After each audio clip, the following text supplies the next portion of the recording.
everyone, I am Cherry Joy H. Cruda, third-year BTVT Ed major and Food and Service Management student from CCSA. In this video, I am going to share with you one of the recipe or the breakfast recipe in India.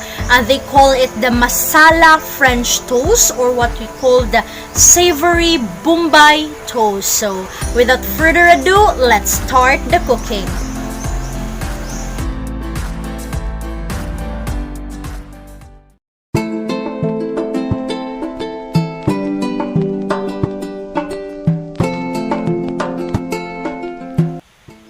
Here are our ingredients for today's recipe, which is the Indian breakfast, and we will going to cook or prepare the masala French toast or the savory Bombay toast. So we have this one, the bread, the normal loaf bread. It should be the sourdough or the wet bread, but sad to say we don't have that kind of bread here in our community. And we also have here the malunggay. It should be the cilantro, but sad to say wala din siyang available here in our community. So I just substitute it with malunggay. It is a 2 tablespoons. And we also have this 2 tablespoons of red onion. We have the 1/3 of milk, 1/3 cup of milk. We have here the 2 large egg, and we also have here the 1/2 teaspoon of salt to taste and 1/2 teaspoon of turmeric powder, and lastly we have this 1 teaspoon of green chili. So these are our ingredients for today's recipe.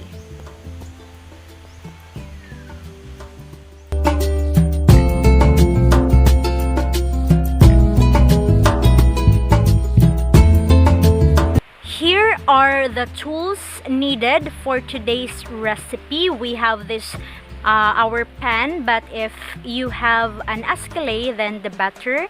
And we also have our mixing bowl. It is very important to have this because this is where we are going to mix our ingredients later on.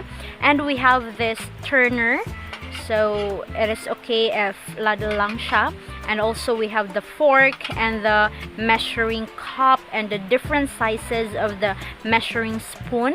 And we also have here the chopping board and of course our knives. So these are our tools needed for today's recipe.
thing that we should do is to mix everything. So mix all the ingredients here. So I forgot to tell that if you have the wire whisk, the better. But in my case, I don't have that particular tool. So I will just only use the fork to mix everything.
Okay, as you can see on that video, so this one is very messy.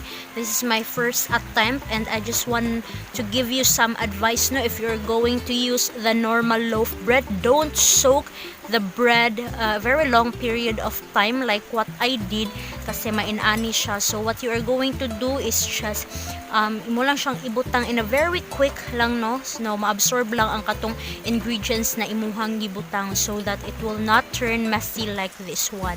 So the better talaga if you're going to use the sourdough or the wet bread. So that's it.